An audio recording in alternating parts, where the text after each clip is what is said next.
Voy a decir algo que puede incomodarte, pero si tienes más de 60 años, necesitas escucharlo antes de que sea demasiado tarde. Hay un momento en la vida en el que entiendes que ciertas decisiones no son solo decisiones, son errores que pueden destruir todo lo que te tomó décadas construir. Y nadie, absolutamente nadie, te advierte. Yo tengo más de 70 años y estuve a punto de cometer uno de los errores más grandes de mi vida. Estuve a semanas de volver a casarme, a semanas de firmar un papel que habría puesto en riesgo mi casa, mis ahorros y todo lo que quería dejarle a mis hijos. Todo estaba listo, el vestido, los invitados, la fecha, y aún así me fui. Cancelé todo y la gente no lo entendió. Me llamaron fría, me llamaron amargada. Dijeron que estaba dejando que el miedo decidiera por mí. Algunos incluso dijeron algo que todavía recuerdo. Vas a morir sola y te vas a arrepentir. Pero aquí está la verdad. No sabían lo que yo ya estaba empezando a ver. No sabían lo que nadie le dice a una mujer después de los 60, porque la realidad es mucho más incómoda de lo que parece. Hay razones duras, silenciosas, peligrosas, por las que volver a casarse a esta edad puede ser uno de los errores más caros de tu vida. Y no hablo solo de dinero, hablo de tu libertad, de tu identidad, de tu paz.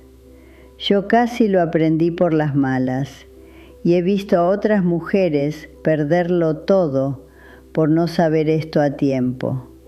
Así que si estás pensando en volver a casarte o si alguien te está empujando a hacerlo, escúchame hasta el final, porque esto puede ahorrarte años de arrepentimiento. Y si en algún momento algo de lo que digo te hace sentido, déjame un comentario. A veces, una sola verdad a tiempo puede cambiar una vida entera. Todo empezó cuando mi esposo murió. Fue rápido. Un día estaba y al siguiente ya no. Y al principio no sientes nada, solo ruido, papeles, gente entrando y saliendo, comida que no puedes comer, palabras que no quieres escuchar. Pero después todo se va y queda el silencio, un silencio que no se parece a nada que hayas sentido antes, porque no es solo estar sola, es sentir que ya no perteneces a ningún lugar. Yo nunca había vivido sola, ni una sola noche en toda mi vida. Pasé de la casa de mis padres directamente a la de mi esposo, y de pronto era solo yo. Y esa soledad no era emocional, era física, pesaba en el pecho, te quita el aire. Tal vez ya lo sentiste. Ese momento en el que la casa está en silencio y parece demasiado grande para ti. Y ahí fue cuando empezó. La gente, siempre la gente. Mamá, no deberías estar sola. Todavía eres joven. Tu esposo querría verte feliz. Frases bonitas, pero peligrosas, porque poco a poco empiezas a creerlas. Empiezas a pensar que estar sola es un error, que tal vez fallaste en algo, que necesitas a alguien para que tu vida tenga sentido otra vez. Y fue ahí cuando apareció él. Era un hombre viudo, educado, tranquilo, predecible. De esos que hacen sentir seguridad, o al menos eso crees al principio. Lo conocí en una reunión pequeña, nada especial, una conversación normal, un café después, luego otro, y sin darme cuenta empezó a ocupar espacio en mi vida. Primero una vez por semana, luego 2, luego llamadas todos los días, y algo dentro de mí empezó a calmarse, porque la soledad se siente menos pesada cuando alguien está ahí, o eso creemos. Él hablaba del futuro, de lo práctico, de lo lógico. 2 personas solas no deberían estar solas. Podríamos cuidarnos, podríamos compartir la vida. Y esas palabras, cuando estás vulnerable, suenan como salvación. 6 meses después me pidió matrimonio. No fue romántico, no hubo flores, no hubo emoción. Fue práctico, casi como un acuerdo. Ambos estamos solos, ambos tenemos responsabilidades, tiene sentido unirnos. Y yo dije que sí, no porque estuviera enamorada, sino porque tenía miedo de quedarme sola, miedo de que la vida ya no tuviera más que ofrecer, miedo de que esa fuera mi última oportunidad. Y ese es el primer error que muchas no quieren admitir. No se casan por amor, se casan por miedo. Tal vez nadie te lo ha dicho así, pero es la verdad. Empecé a organizar todo, una boda pequeña, solo familia, algo sencillo. Pero dentro de mí había algo que no estaba en paz. Esa sensación que no puedes explicar, pero tampoco puedes ignorar. Y aún así, seguí adelante. Porque cuando ya le dijiste a todos, cuando ya tomaste la decisión, dar marcha atrás se siente como fracasar. 2 semanas antes de la boda, todo cambió. Una amiga me llamó, me dijo que necesitábamos hablar, nada más. No explicó mucho, pero su tono no era normal. Nos sentamos frente a frente y me contó una historia que todavía hoy me pone la piel de gallina. Era sobre su hermana, una mujer como tú, como yo, que también decidió volver a casarse después de los 60.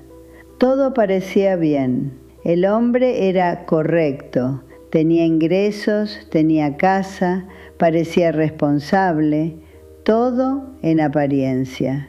Pero la apariencia es lo más peligroso a esta edad, porque ya no tienes tiempo para reconstruir lo que pierdes. 8 meses después de casarse, empezaron a llegar cartas, facturas, avisos, llamadas, deudas, y no pequeñas, decenas de miles, tarjetas de crédito, gastos médicos ocultos, compromisos financieros con hijos que nunca pagaron, todo escondido. Y lo peor es que cuando te casas, ya no es su problema, se convierte en el tuyo, legalmente, sin que te des cuenta, sin que nadie te lo explique claramente. Los ahorros de toda su vida empezaron a desaparecer. Dinero que había tardado décadas en construir, se fue en meses. Su casa tuvo que hipotecarla, su tranquilidad desapareció. Y un día llegó llorando. Dijo algo que nunca voy a olvidar. Pensé que el amor me iba a proteger, pero el amor no protege de la ley, no protege de las deudas, no protege de las decisiones que tomas con los ojos cerrados. Y cuando escuché eso, sentí algo frío en el pecho, porque me di cuenta de algo. Yo no sabía nada, nada real, sobre el hombre con el que estaba a punto de casarme. Sí, parecía estable, pero parecer no es ser, y eso duele admitirlo.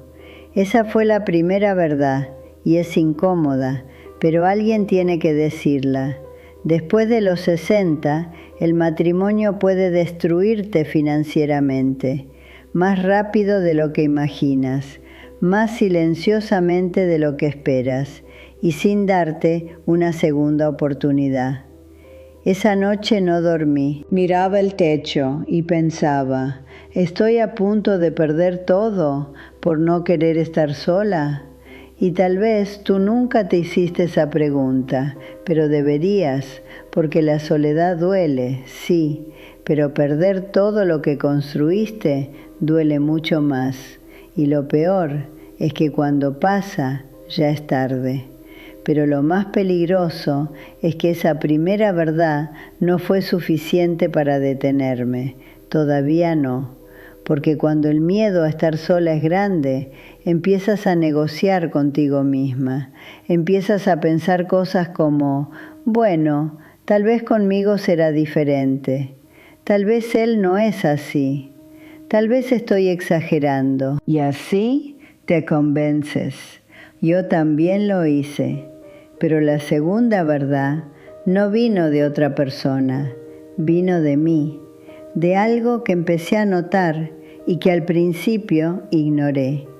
Cambios pequeños, casi invisibles, pero constantes. Empecé a ajustar mi rutina, a cambiar planes, a decir no a cosas que antes me hacían bien, solo para decirle sí a él. Cancelé encuentros con amigas porque él quería verme. Cambié lo que comía porque a él no le gustaban ciertas cosas. Modifiqué mis horarios, mis hábitos, mi espacio. Nada de eso parecía grave. Son cosas normales, ¿no? Eso es lo que te dices. Eso es lo que todos dicen. Pero el problema es que no sucede de golpe, sucede poco a poco. Y un día te despiertas y ya no te reconoces. Eso fue lo que me pasó. Una mañana me levanté y sentí algo extraño, como si hubiera perdido algo, pero no sabía qué. Y entonces lo entendí. Había dejado de vivir para mí. Y lo más triste es que nadie me obligó. Lo hice sola, automáticamente. Como si toda mi vida hubiera sido entrenada para eso, para adaptarme, para ceder, para encajar. Tal vez te suena familiar, porque muchas de nosotras crecimos así, aprendiendo a ser buenas compañeras, aunque eso significara desaparecer un poco. Pero después de los 60, eso ya no debería ser el precio. Porque cuando llegas a esta edad, lo único que realmente te queda eres tú. Y aún así, yo estaba empezando a perderme otra vez, justo cuando apenas comenzaba a encontrarme. Por primera vez en mi vida, yo hacía lo que quería. Desayunaba a la hora que quería, dormía cuando quería, veía lo que quería. Cosas pequeñas, pero eran mías, y sin darme cuenta empecé a soltarlas otra vez. Y eso me asustó más que la soledad, porque la soledad no te borra, pero una relación equivocada, sí. Y nadie habla de eso. Nadie dice en voz alta que puedes estar acompañada y aún así sentirte invisible. Que puedes estar casada y no sentirte tú, que puedes tener a alguien al lado y aún así perder lo más importante, tu identidad. Esa fue la segunda verdad y duele, porque no es fácil aceptar que no tienes miedo a estar sola, tienes miedo a desaparecer. Y eso duele más de lo que parece. Ese mismo día vino una amiga a verme. Ella sí se había vuelto a casar. Pensé que estaría feliz. Pensé que me diría que valía la pena.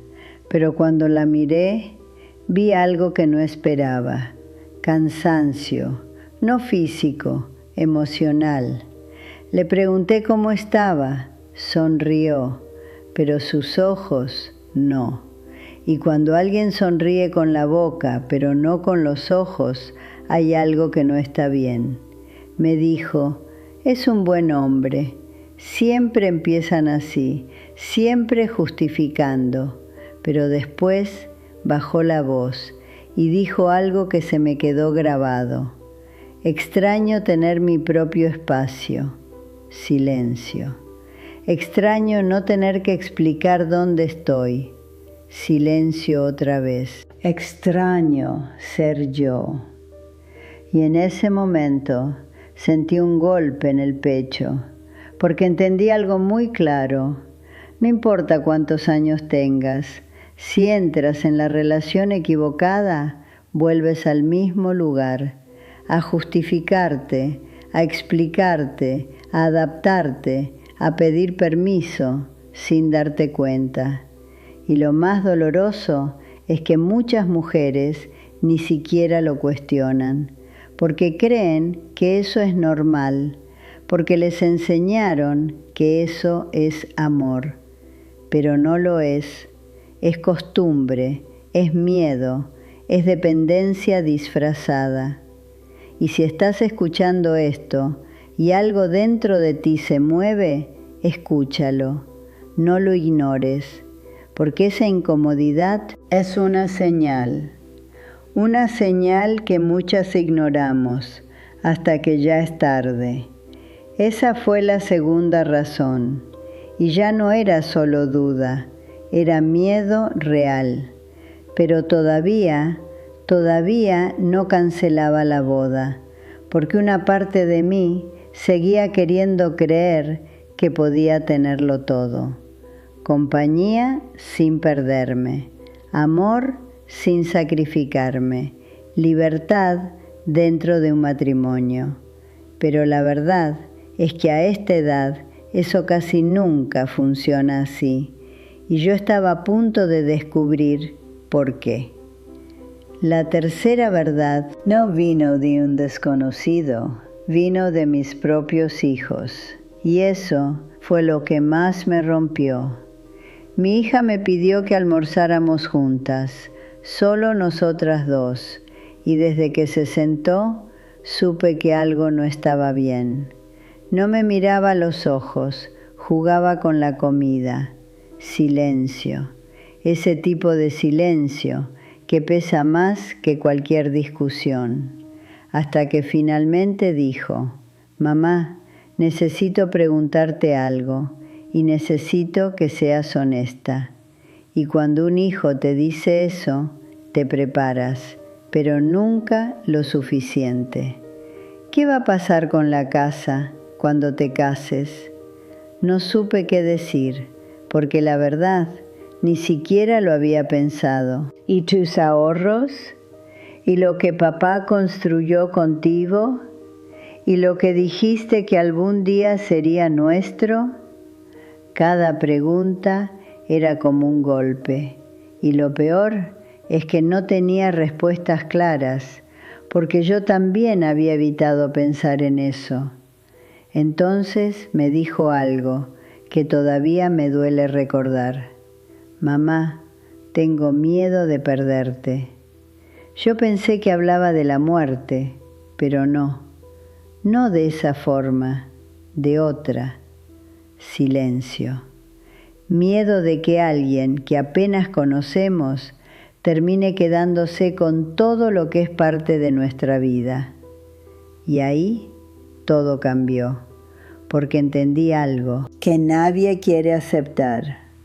Cuando te casas otra vez, no solo unes dos vidas, también mezclas historias, intereses, herencias y conflictos que no existían antes. Y muchas veces los hijos son los que pagan el precio. Tal vez ya lo viste, familias que se rompen por dinero, hermanos que dejan de hablarse, nietos que desaparecen, no por maldad, sino por decisiones mal pensadas. Yo me puse a la defensiva, claro que sí. Le dije que estaba exagerando, que esto no era sobre dinero, que debería querer verme feliz. Pero ella empezó a llorar, y cuando un hijo llora así, no es manipulación, es miedo real. No es el dinero, mamá, es sentir que nos estás reemplazando. Esa frase me atravesó, porque en ese momento, por primera vez, dejé de pensar en mí y empecé a ver el impacto real. Hablé con un abogado, necesitaba claridad, y lo que me dijo terminó de abrirme los ojos. El matrimonio cambia todo. No importa lo que hayas planeado antes. El cónyuge tiene prioridad legal sobre los hijos, sobre los acuerdos, sobre las intenciones, todo. Y entonces entendí que podía pasar algo muy simple y muy devastador, que mis propios hijos terminaran luchando en tribunales por algo que yo siempre quise dejarles. Años de conflicto, dinero perdido, relaciones rotas, solo por una decisión que tomé desde la soledad. Esa fue la tercera verdad, y ya no era incómodo, era insoportable, pero aún faltaba algo que nadie te dice porque no es bonito. La cuarta verdad es la más silenciosa y la más dura. La vi en una amiga. Ella sí se volvió a casar. Todo parecía perfecto. Viajes, fotos, compañía, hasta que un día su esposo enfermó. Y no fue algo leve, fue algo que cambió todo. En menos de un año, ella dejó de ser esposa y se convirtió en cuidadora, tiempo completo. Medicinas, hospitales, rutinas agotadoras, sin descanso, sin espacio, sin energía. La fui a ver un día y lo que vi me marcó. No era la misma mujer, estaba cansada, pero no físicamente. Era un cansancio profundo, de esos que no se curan durmiendo. Me dijo algo, en voz baja, como si le diera vergüenza decirlo. Estoy agotada y me siento culpable por estarlo. Eso es más común de lo que crees, porque nadie te habla de esto. Después de los 60, casarte también significa esto, aceptar que puedes terminar cuidando a alguien cuando tú misma ya no tienes fuerza. Y lo más duro es que casi siempre somos nosotras las que cuidamos, las que damos, las que nos desgastamos. Y cuando somos nosotras las que necesitamos ayuda, la historia muchas veces es distinta. Eso duele, pero es real. Y en ese momento recordé algo. Yo ya había pasado por eso. Cuidé a mi esposo. Vi cómo se iba apagando y casi me rompí en el proceso. Y entendí algo muy claro. No podía hacerlo otra vez. No quería. Y por primera vez no me sentí culpable por pensar así. Porque a esta edad también tienes derecho a elegir paz. Esa fue la cuarta verdad. Y ya no quedaba casi nada de la ilusión. Solo faltaba una cosa, la más importante. La quinta verdad fue una pregunta, simple, pero brutalmente honesta. ¿Por qué estoy haciendo esto? Y me senté en silencio y me respondí. No era amor, no era ilusión, no era felicidad, era costumbre, era miedo, era presión, era esa voz que te dice toda la vida que estar sola significa fracasar. Pero eso no era verdad, nunca lo fue. La verdad es que me gustaba mi vida, me gustaba mi espacio, mi silencio, mi libertad. Me gustaba empezar a descubrir quién era yo sin tener que adaptarme a nadie. Y casarme otra vez significaba perder eso, otra vez. Entonces lo entendí. No necesitaba compañía, necesitaba permiso, permiso para elegirme, permiso para no cumplir expectativas, permiso para vivir como yo quería. Y ese permiso nadie te lo da, tienes que tomarlo. Así que lo hice, cancelé la boda 2 semanas antes, sin explicación bonita, sin discurso perfecto, solo dije la verdad, no puedo hacer esto. Él se enojó, me llamó egoísta, dijo que me iba a arrepentir. Tal vez sí, tal vez no, pero hay algo que tengo claro. Prefiero estar sola que perderme otra vez. Prefiero el silencio que una compañía que me borre. Prefiero mi vida tal como es que una vida que no se siente mía. Y si llegaste hasta aquí, déjame decirte algo que a mí me hubiera gustado escuchar antes. La soledad no es el peor destino. Perderte a ti misma sí lo es. Si esto resonó contigo, no lo ignores. A veces la verdad incomoda, pero también libera. Y si conoces a alguien que necesita escuchar esto, compártelo. Porque hay decisiones que parecen pequeñas, pero cambian toda una vida. Cuídate, de verdad, porque nadie va a hacerlo por ti como tú misma.